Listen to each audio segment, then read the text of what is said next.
మీ అందరికి కూడా తెలుసు ఓకే టీవీ ఎక్స్క్లూజివ్గా వెస్ట్రన్ స్ప్రింగ్స్ వెస్ట్రన్ కన్స్ట్రక్షన్స్ యొక్క బండారం బయటపెట్టింది.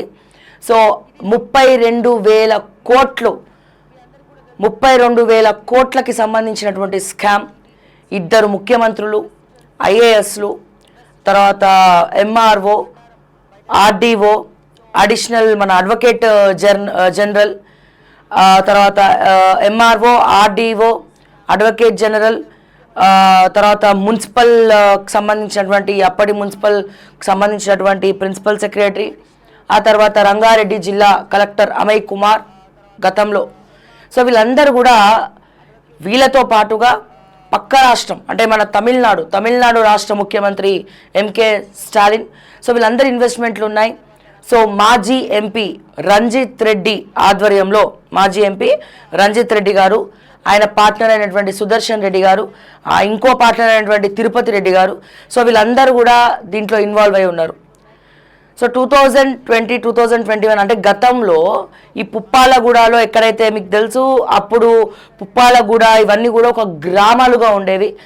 సో క్రమక్రమంగా దాన్ని సిటీ ఓఆర్ఆర్ ఇవన్నీ కూడా చేస్తున్న తరుణంలో అక్కడ ఇండస్ట్రీస్ వస్తాయని చెప్పి రైతులతోటి అప్పటి బీఆర్ఎస్ ప్రభుత్వం గత ప్రభుత్వం ఏదైతే ఉందో మాట్లాడి రైతుల యొక్క భూములు రైతుల యొక్క పొలాలు రాసుకొని వాళ్ళకి గవర్నమెంట్ మేము ఇక్కడ ఇండస్ట్రీస్ పెడతామని చెప్పి టీఎస్ఐఎస్ మరి రైతుల దగ్గర డీల్ మాట్లాడుకొని వాళ్ళ టీఎస్ఐఎస్ మీద రిజిస్ట్రేషన్స్ చేయడం జరిగింది. ఆ తర్వాత ఆ భూములన్నీ కూడా అక్కడ మా కొడుకులు బాగుపడతారు, ముఖ్యంగా మా బిడ్డలు బాగుపడతారు, లేకపోతే తెలంగాణ బిడ్డలు మా బిడ్డలతో పాటు ఎవరికైనా సరే ఇక్కడ ఇండస్ట్రీస్ వస్తే అందరూ కూడా బాగుపడతారు, వాళ్ళకి మంచిగా ఉంటుంది ఫ్యూచర్ అని చెప్పి ఉద్దేశంతో వాళ్ళు త్యాగాలు చేసి వాళ్ళ పొలాలను గవర్నమెంట్కి కట్టబెట్టడం జరిగింది. మీ అందరు కూడా తెలుసు గవర్నమెంట్కి ఇస్తే ఆ డబ్బులు మనకి ఊరికే వెనకకి రావు, తిప్పించుకొని ఇస్తారు. అట్లాగే ప్రైవేట్ బయట మార్కెట్ వాల్యూ కన్నా గవర్నమెంట్ వాల్యూ చాలా తక్కువ ఉంటుంది. ఇదే భూములు వాళ్ళు బయట అమ్ముకొని ఉంటే ఈ పాటికి అపర కుబేరులు కోటీశ్వర్లు అయిపోతుండే. పుప్పాలగూడ ల్యాండ్స్ అంటే మీరు ఒకసారి ఆలోచించండి ఎంత ఉంటుందో. మరి అంత కోటీశ్వరులు అవ్వనటువంటి ఆ సందర్భాన్ని వీళ్ళు త్యాగం చేసినట్టే కదా, గవర్నమెంట్కి రాసిచ్చినట్టే కదా. మరి వీళ్ళు అంత గొప్ప త్యాగం చేస్తే ఆ తల్లిదండ్రులు మా బిడ్డలతో పాటు ఇంకొంతమంది తెలంగాణ బిడ్డలు బాగుపడతారన్న మంచి ఉద్దేశంతో టీఎస్ఐసికి ఆ ల్యాండ్స్ రాసిస్తే అప్పనంగా ఆ ల్యాండ్స్ని ఈ రంజిత్ రెడ్డి ఆయన ఎంపీ ఉన్నాడు కాబట్టి ఆ రంజిత్ రెడ్డి, తర్వాత ఈ రంజిత్ రెడ్డి పార్ట్నర్ అయినటువంటి సుదర్శన్ రెడ్డి, మరి ఆయన వియ్యంకుడు అయినటువంటి జితేందర్ రెడ్డి, అతను కూడా బీజేపీలో నుంచి జితేందర్ రెడ్డి గారు కూడా బీజేపీలో నుంచి కాంగ్రెస్లోకి రావడం జరిగింది రీసెంట్గా. సో వీళ్ళందరూ కూడా మళ్ళీ రంజిత్ రెడ్డి గారు పార్ట్నర్ అయినటువంటి తిరుపతి రెడ్డి వీళ్ళందరూ కూడా ఈ వెస్ట్రన్ కన్స్ట్రక్షన్స్లో ఉన్నారు. ఎవరు అడ్డొస్తే వాళ్ళకి పైసలు ఇవ్వడం, ఎవరు ఏమంటే వాళ్ళకి పైసలు ఇవ్వడము, ఆఖరికి అడ్వకేట్ జనరల్ని కూడా కొనుక్కొని అతనికి కూడా 10 కోట్లు ఇచ్చి రెరాలో కేసులు ఉండంగానే హైకోర్టులో కేసులు ఉండంగానే మరి వీళ్ళు నో అబ్జెక్షన్ సర్టిఫికేట్ అడ్వకేట్ జనరల్కి ఇచ్చి సంతకం పెట్టించుకున్నారు. ఆ సంతకం పెట్టించినటువంటి నో అబ్జెక్షన్ సర్టిఫికేట్కి సంబంధించిన కాపీ కూడా ఓకే టీవీ ఎక్స్క్లూజివ్గా బయటపెట్టడం జరిగింది. సుమారు 2,800 డాక్యుమెంట్స్ పైనే ఉన్నాయి. ఇంకా నిన్న మీరు అందరూ కూడా చూసే ఉంటారు. ఇప్పుడు మీరు చూడొచ్చు. మార్నింగ్ న్యూస్ తర్వాత మేము లైవ్ పెడతాము అండ్ అలాగే ఎక్స్క్లూజివ్ కంటెంట్ కూడా రిలీజ్ చేస్తున్నాము. సో దాంట్లో మీకు అర్థమవుతుంది ఇంత పెద్ద బండిల్ అండి. సో ఈడీకి ఎందుకు ఎన్ఫోర్స్మెంట్ డైరెక్టరేట్కి నిన్న బక్కా జడ్సన్ గారు ఆధ్వర్యంలో జడ్సన్ గారు మొత్తం కూడా క్లియర్గా మొత్తం అన్నీ కూడా మెన్షన్ చేసి ఈడీకి కంప్లైంట్ ఇవ్వడం జరిగింది. నేను అక్కడికి మేము వెళ్ళడం జరిగింది, ఎక్స్క్లూజివ్గా ఇంటర్వ్యూ తీసుకోవడం జరిగింది. ఆ బండిల్స్ ఏవైతే ఉన్నాయో డాక్యుమెంట్స్, సో అవన్నీ కూడా బక్కా జడ్సన్ గారు ఆధ్వర్యంలో జడ్సన్ గారు ఎన్ఫోర్స్మెంట్ డైరెక్టరేట్కి కంప్లైంట్ ఇవ్వడం జరిగింది. సో అదంతా కూడా ఇప్పుడు బయటికి వస్తుందండి. అండ్ అలాగే దాంట్లో ఎంకే స్టాలిన్ యొక్క ఇన్వెస్ట్మెంట్స్ M2 కంపెనీ ఉంది.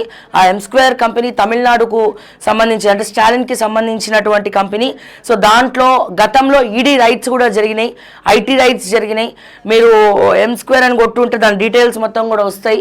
సో తమిళనాడులో కూడా ఎన్నో అవకతవకలు దాంట్లో జరిగినాయి.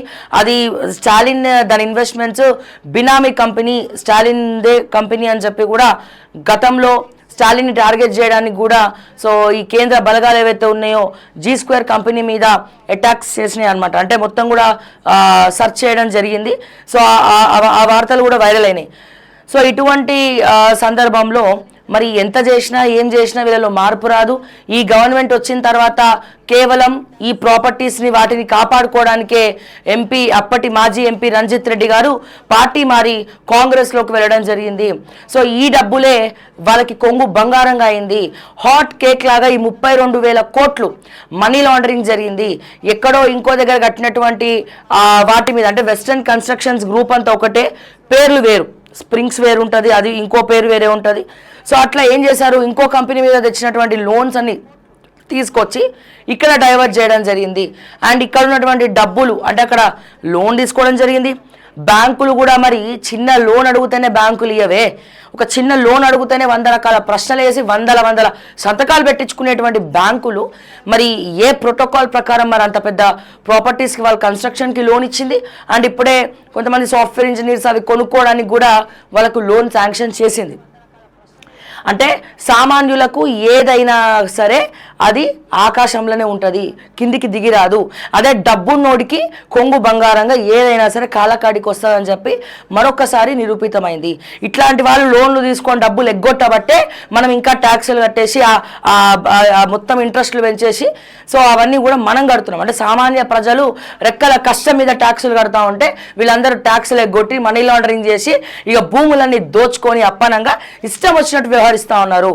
ఇటువంటి వాళ్ళని అస్సలు వదిలిపెట్టడానికి వీల్లేదు అన్న ఉద్దేశంతో, ఎందుకంటే ఈ రంజిత్ రెడ్డి గారు పార్టీ మారినారు, పార్టీ మారేసి బీఆర్ఎస్లో ఎంత దోచుకున్నాడు, బీఆర్ఎస్ నడ్డు పెట్టుకున్నాడు, కేటీఆర్ నడ్డు పెట్టుకున్నాడు, వీళ్ళిద్దరు కలిసే దందా కొద్దిగా చేసినారు. సో అందరినీ కలిపే వీళ్ళు చేసుకున్నారు, అయిపోయిందా, వాళ్ళని వాడుకున్నారు. అంటే ఇక్కడ అవకాశవాది, ఇక్కడ మళ్ళీ ఏంది ఈ పార్టీ అడుపెట్టుకొని మళ్ళీ ఇంకొన్ని భూములు కొట్టేయాలని మళ్ళీ ఈ పార్టీలోకి వచ్చినాడు. ఈ ప్రాపర్టీ కోసమే, ఇంత పెద్ద ప్రాపర్టీ కోసమే రావడం జరిగిందని కూడా క్రిస్టల్ క్లియర్గా తెలుస్తోంది. ఎందుకంటే ఈయన పెట్టినటువంటి ప్రతి ఖర్చు కూడా దీని నుండి వచ్చినటువంటి డబ్బులే. Point number 1. పాయింట్ నెంబర్ 2, ఈ పట్నం మహేందర్ రెడ్డి గారికి మల్కాజ్గిరి ఖర్చు ఆ సెటిల్మెంట్ విషయంలో కూడా ఆ డబ్బులు కూడా ఇక్కడ నుంచే. అంటే ఒక హాట్ కేక్ లాగా ఈ పుప్పాల కూడా వెస్టర్న్ స్ప్రింగ్స్ అనేది రంజిత్ రెడ్డి గారి ఖాతాలో పడ్డది అని మరొకసారి నేను తెలియజేస్తా ఉన్నాను.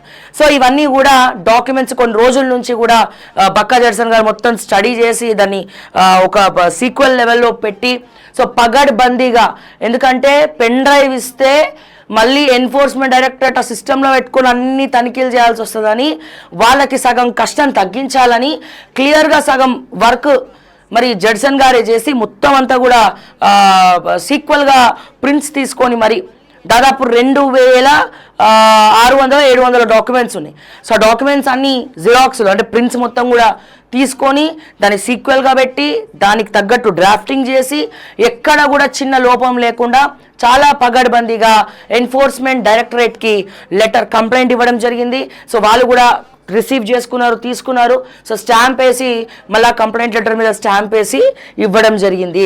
సో ఒకవేళ ఇక్కడ హైదరాబాద్లో కనుక ఎన్ఫోర్స్మెంట్ డైరెక్టరేట్ ఎంక్వైరీ స్టార్ట్ చేయకపోతే ఇది ఇక్కడితోనైతే ఆగదు అని కూడా మరి బక్కా జడ్సన్ గారు చెప్పారు.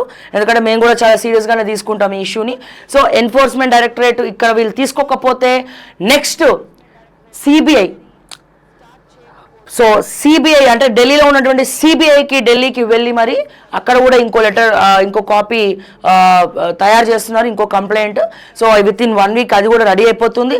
సో వీళ్ళు కూడా మళ్ళీ చేయకపోతే సుప్రీంకోర్టులోనైనా వెళ్ళి కొట్లాడడానికి మొత్తం కూడా అంత సిద్ధం చేసుకొని ఉన్నారు. సో అంటే ఎంత బాధాకరమైనటువంటి విషయం అంటే ఇది చాలా బాధాకరమైనటువంటి విషయం. అంటే దీని మీద ఎందుకు కొట్లాడాలా, దీనివల్ల మీకేం మరుగుతుంది, అందరు కూడా మనకెందుకు అని వదిలేస్తే సో ఇంకేదో అవుతుంది అది. ఖచ్చితంగా ఇట్లాంటివి జరిగినప్పుడు ప్రశ్నించే వాళ్ళు లేకపోతే ఇంకా పెంచుకుంటూ వెళ్ళిపోతారు, ఇంకా దందాలు చేసుకుంటూ వెళ్ళిపోతారు, ఇంకా స్కాములు చేసుకుంటూ వెళ్ళిపోతారు. సో ఒక భయం, అంటే డబ్బున్నోళ్ళు తప్పులు చేస్తే కూడా ఒక భయం అనేది ఏర్పడాలి వాళ్ళకి, ఒక సిస్టమ్ పట్ల గౌరవం అనేది ఏర్పడాలి వాళ్ళకి. సో కర్ర విరగద్దు, పాము జావద్దు. మీ కష్టం మీద వచ్చే డబ్బులు ఏమన్నా తీసుకో, కానీ ప్రజలని బురిడి కొట్టించి మా ఉద్యోగాలు అసలే రాకేడుస్తుంటే ఇండస్ట్రీస్ కట్టాల్సినటువంటి, ఇండస్ట్రీస్ పెట్టాల్సినటువంటి ప్లేస్లో నీ పబ్బం గడిపించుకోవడానికి, మీ పబ్బాలు గడిపించుకోవడానికి వెస్టర్న్ స్ప్రింగ్స్ అనేది మీరు అతిపెద్ద భారీ కట్టడం, దేశంలోనే అతిపెద్ద భారీ స్క్వేర్ ఫీట్. అది నాట్ ఓన్లీ స్క్వేర్ ఫీట్, మన భారతదేశంలోనే అత్యంత లగ్జరియస్ కాస్ట్లీ ఫ్లాట్స్ వాళ్ళు అమ్ముతున్నారు. అంటే అంత రేట్. అది జనరల్గా ఫ్లాట్ ఎంత ఉంటుందండి? 2 కోట్లు, పోనీ 3 కోట్లు అపార్ట్మెంట్ ఫ్లాట్, పోనీ ఒక 5 కోట్లు, పోనీ 6 కోట్లు. ఇది అంతకు మించి, అంటే భారతదేశంలోనే అత్యంత కాస్ట్లీయెస్ట్ ప్రైస్గా వీళ్ళు అది కడుతున్నారు. దీంట్లో ఐఏఎస్లు అమ్ముడు పోయిండు, ప్రిన్సిపల్ సెక్రటరీ అమ్ముడు పోయిండు, అడ్వకేట్ జనరల్ అమ్ముడు పోయిండు, ఓకే, అరవింద్ కుమార్ అమ్ముడు పోయిండు. అరవింద్ కుమార్కి ఇచ్చిన లంచం కూడా 7 ఇన్స్టాల్మెంట్లు ఇచ్చారట. సో ఇట్లాంటివి ఇప్పుడు మళ్ళీ నెక్స్ట్ ఎక్కడ వీళ్ళ ప్లాను?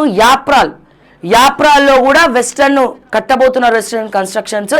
అది మొత్తం కూడా చెరువులోనే ఉన్నది, మొత్తం కూడా చెరువే. మరి అట్లాంటివి రంగనాథ్ గారికి కనబడవు, ఇట్లాంటివి టీఎస్ఐఎస్ గవర్నమెంట్ ల్యాండ్స్ కనబడవు. ఎందుకని? రంగనాథ్ గారు సీఎం ఎట్లా చెప్తే అట్లా వినాలి రంగనాథ్ కూడా. ఎందుకంటే రేవంత్ రెడ్డి గారు డైరెక్ట్గా చెప్తున్నారు వాళ్ళే. రేవంత్ రెడ్డి గారు ఫహీం ఖురేషీ ఈ డీల్ ఓకే చేయించినాడు. ఫహీం ఖురేషీ ఒక 50 కోట్లు తీసుకొని రేవంత్ రెడ్డికి కాంగ్రెస్ పార్టీకి 500 కోట్లు దీని మీద సైలెంట్ అవ్వడానికి ఇవ్వడం జరిగింది. రంజిత్ రెడ్డి గారు వస్తూ బంగారాన్ని, గుప్త నిధులను దీని నుంచి తీసుకొచ్చారని చెప్పి బహిరంగంగా చెప్తా ఉన్నారు. మరి ఇది మేము చేసింది రాంగా రైటా పక్కన పెడితే, మరి ఇది ఎంక్వైరీలో తేలాలి కదా, ఈ మనీ లాండరింగ్ ఎవరెవరికి ఎంతెంత ముట్టిందనేది. బీజేపీ సైలెంట్గా ఉంది. ప్రజా సమస్యల మీద బీజేపీ మాట్లాడడం ఎప్పుడే మానేసింది. బీజేపీకి సంబంధించినటువంటి ఎంపీ ఎలక్షన్స్ టైంలో దీని మీద ప్రెస్ మీట్ పెట్టింది, సబ్జెక్ట్ మీద. మా రఘునందన్ సారు ప్రెస్ మీట్ పెట్టినటువంటి వ్యక్తి, ఎందుకంటే రఘునందన్ రావు గారి ఎదురుగుండానే వెస్టర్న్ స్ప్రింగ్స్ ఉండేది. హరీష్ రావు గారు కూడా అక్కడే ఉంటారు, అదే విల్లాస్లో. మరి ఆ ఎదురుగుండానే ఇదంతా కూడా జరుగుతున్నప్పుడు ఆయన ప్రెస్ మీట్ పెట్టినారు.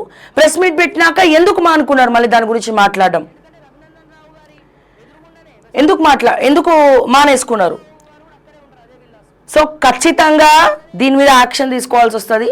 సో నిజంగా చట్టం, న్యాయం, ధర్మం అనేది ఉంటే ఈడీ ఎన్ఫోర్స్మెంట్ డైరెక్టరేట్ ఏదైతే ఉందో ఖచ్చితంగా ధర్మబద్ధంగా, చట్టబద్ధంగా, న్యాయబద్ధంగా మీరు ఎంక్వైరీ చేస్తారు. మరి మీరు కూడా అమ్ముడు పోతే కనుక ఏం చేయలేమని మాత్రం అనుకోకండి. ఎవరైనా ఏమైనా చేయాలనుకుంటే ఖచ్చితంగా చేసి తీరుతారు. ఈడీ కాకపోతే సిబిఐ ఉంది, ఐటీ ఉంది. మీరు ముగ్గురు కాకపోతే మీ ముగ్గురిని సుమోటోగా తీసుకోండి, ఇది లేచినా సరే ఎంక్వైరీ చేయట్లని సుప్రీంలో వేయచ్చు.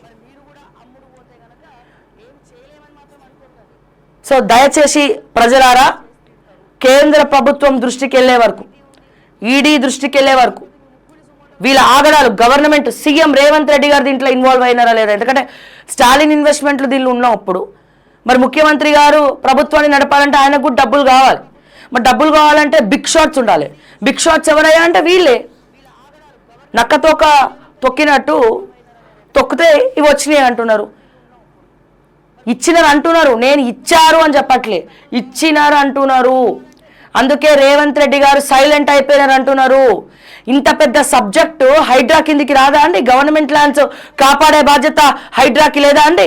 మరి హైడ్రా ఎందుకు గమ్మున కూర్చుంది కిమ్మనకుండా? ఎక్కడో పోయి బుల్డోజర్లు వేసి ఆ గుడిసెలని అక్కడ రోడ్ల మీద ఒక ఐరన్ షెడ్ వేసుకుంటే వాళ్ళని పోయి కుల్లగొట్టేటువంటి హైడ్రా ఇంత పెద్ద సబ్జెక్టు గురించి ఎందుకు మాట్లాడరు రంగనాథ్? ఎందుకు వెళ్ళరు? ఇంత పెద్ద సబ్జెక్టు ఎవరో ఎక్కడో లేఖ రాస్తేనట గ్రౌండ్ కబ్జా చేసిరు, ఈడ కడుతురు బంజారా హిల్స్లో అంటే ఈ హైడ్రా ఉరుకురికిపోయి యాక్షన్ తీసుకొని హ్యాండ్ ఓవర్ చేసుకుంటుందట. ఎందుకని? అది హాట్ కేక్ గవర్నమెంట్ ల్యాండ్. అది ఎవరికో ఎందుకు పోవాలి? Point number 1. ఓకే, శభాష్ రంగనాథ్ అన్నాం, రంగనాథ్ గారు హీరో అని కూడా ఒప్పుకుంటాం. కానీ ఈ విషయం ఎందుకు అంటే మీకు నచ్చినవేమో తీసుకుంటున్నారు. సో ఎందులోనైతే పెద్ద పెద్ద తలకాయలు ఉన్నాయో ఆ పెద్ద పెద్ద తలకాయల దగ్గర పోనీకి మరి ధైర్యం చాలట్లేదు. ధైర్యం చాలట్లేదు. సో చాలా ఇష్యూస్ ఉన్నాయి, మా దృష్టికి వచ్చినవి చాలా ఇష్యూస్ ఉన్నాయి.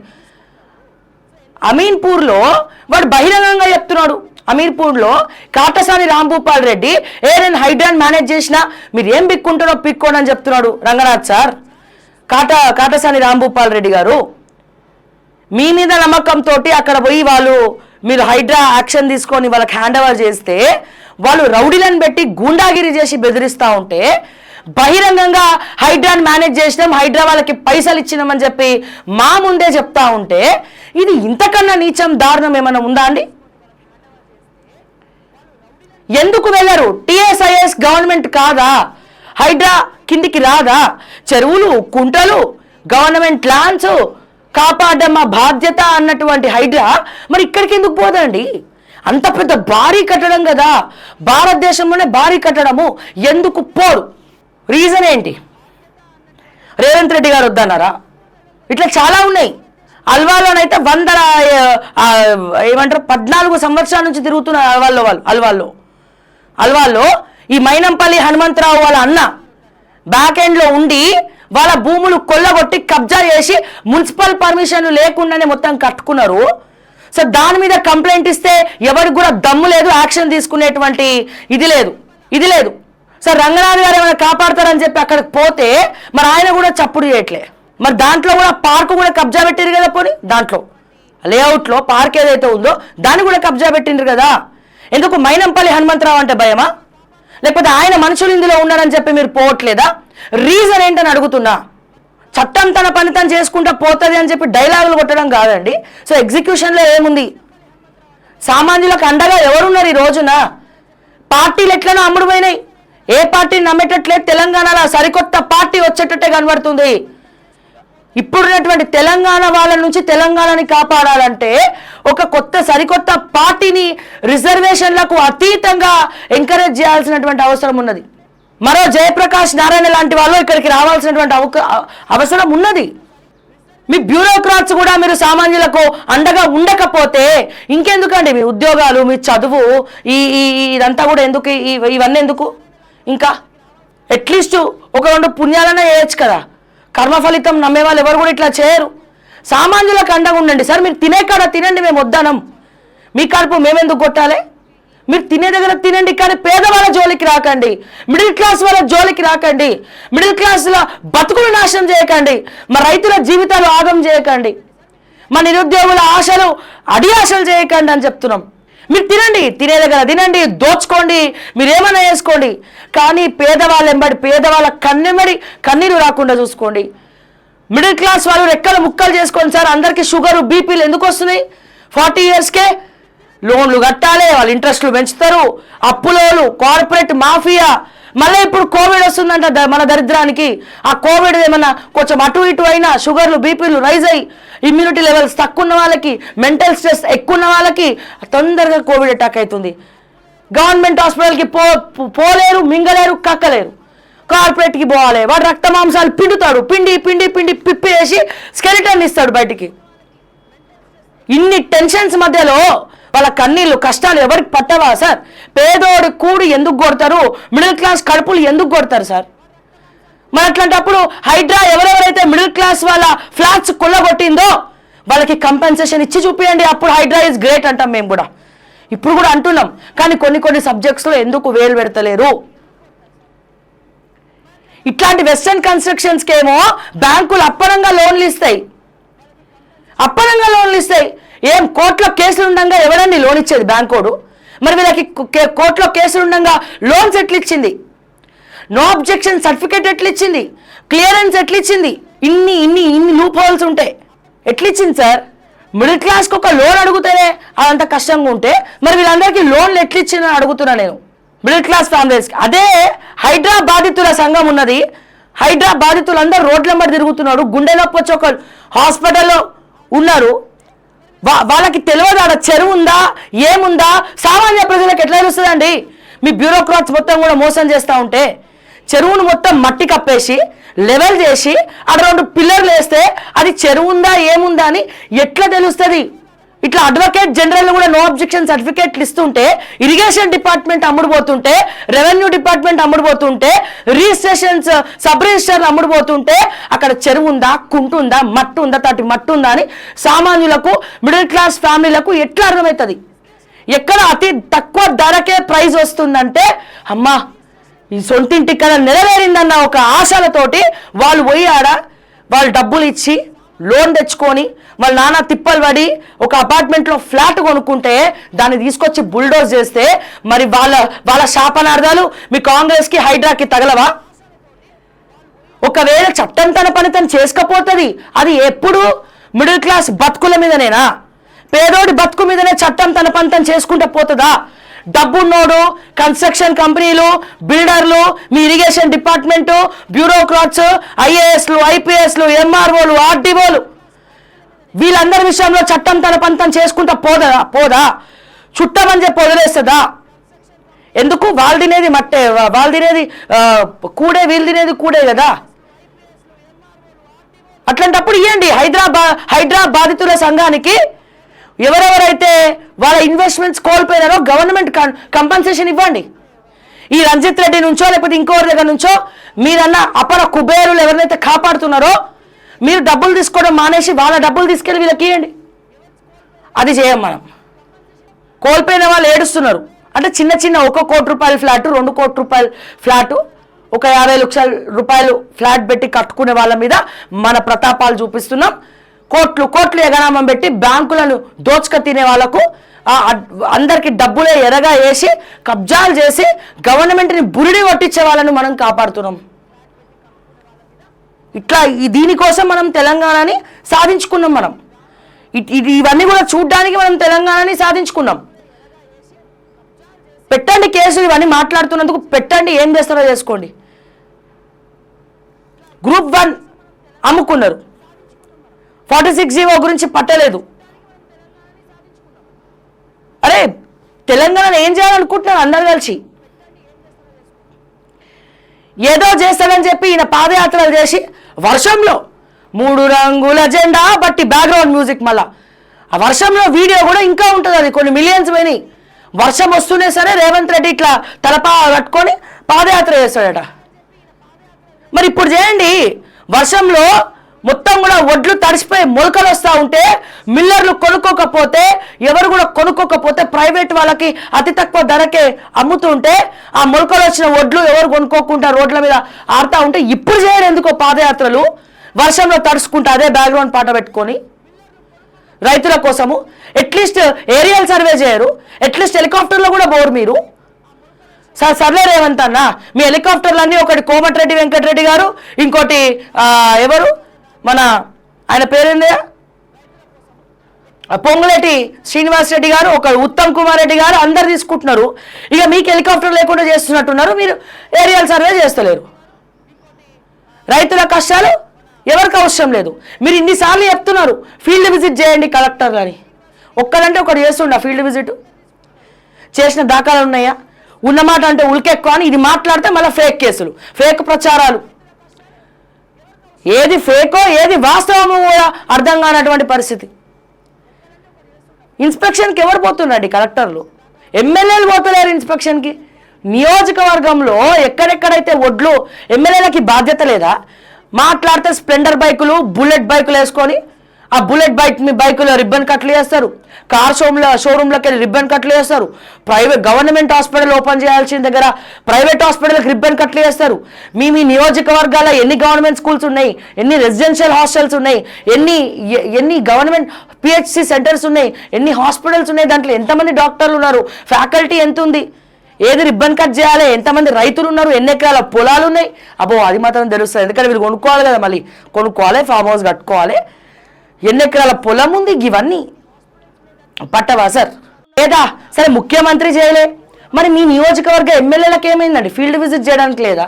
ఫీల్డ్ విజిట్ చేసి కలెక్టర్లతో మాట్లాడే బాధ్యత లేదా? మొత్తము గవర్నమెంట్ ఎక్కడైతే మీ నియోజకవర్గంలో ఆఫీసర్లు ఉన్నారో వాళ్ళని దింపి రైతులతోటి సమీక్షలు చేసేటువంటి బాధ్యత మీ పైన లేదా? ఎమ్మెల్యేగా ఎందుకు ఆడుకోనికి గెలిచిరా? డబ్బులు దోచుకోనికి గెలిచిరా? దోచుకుంటే దోచుకోలేదు, అట్లీస్ట్ ఇటువంటి కష్టకాలంలో నిలబడాలి కదా. అది లేదు. సరే నేను అడుగుతున్నా, తెలంగాణని ఇప్పుడు ఎవరు కాపాడాలి ఈ పరిస్థితి నుంచి? మీకు ఏమైనా తెలిస్తే కమెంట్స్ రూపంలో దయచేసి తెలియజేయండి. అండ్ మళ్ళీ నిన్న ఈడీకి కంప్లైంట్ ఇవ్వడం జరిగింది. వాళ్ళు కనుక మళ్ళీ ఎంక్వైరీ చేయకపోతే ఇది ఇక్కడ వరకు ఆగదు, ఇక్కడితో ఆగదు, ఇది ఆరంభం మాత్రమే కానీ అంతం మాత్రం కాదు అని చెప్పి నేను మరొక్కసారి ఈ సందర్భంగా తెలియజేస్తున్నా. ఇది ఆరంభం మాత్రమే, అంతం మాత్రం కాదు.